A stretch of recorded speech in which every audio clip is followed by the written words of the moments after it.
For a long time, urban growth knew no bounds. 200 years ago, scarcely 2% of the people living on Earth were city dwellers. Today, more than half the world's population lives in an urban area. We live in a world filled with immense, vibrant, noisy, overpopulated cities. Cities where we create, manufacture, trade, and consume. Where fabulous wealth and extreme poverty exist side by side.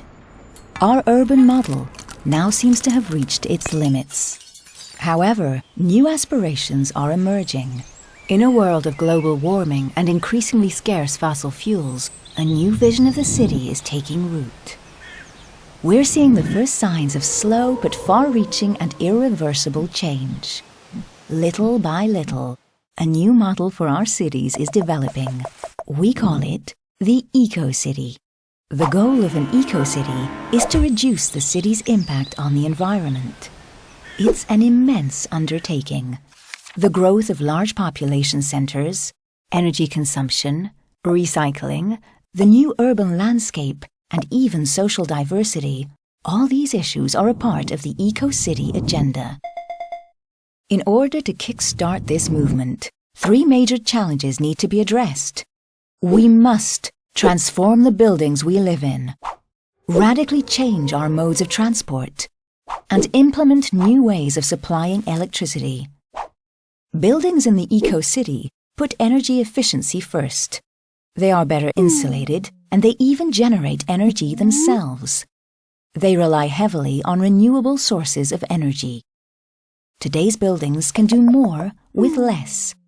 They're no longer energy consumers, but energy producers, requiring 40 to 60% less energy than buildings from a decade ago. We call them positive energy buildings. And if a building produces more energy than it needs, it shares the surplus with its neighbor. We call that peer-to-peer energy. It's revolutionary, both economically and socially. With regard to transport, the change is just as remarkable. In eco-cities, transportation is electric and, whenever possible, public.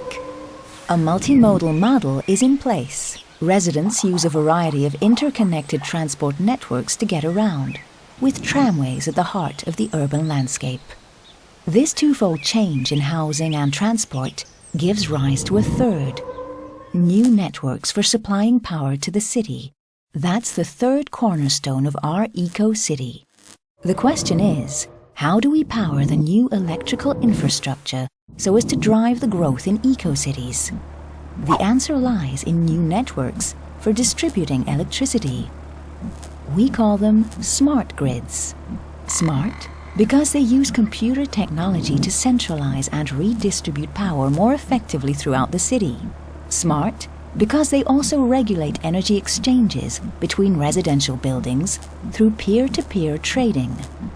So, in summary, energy that's consumed, produced, and shared by all of us more intelligently than ever before.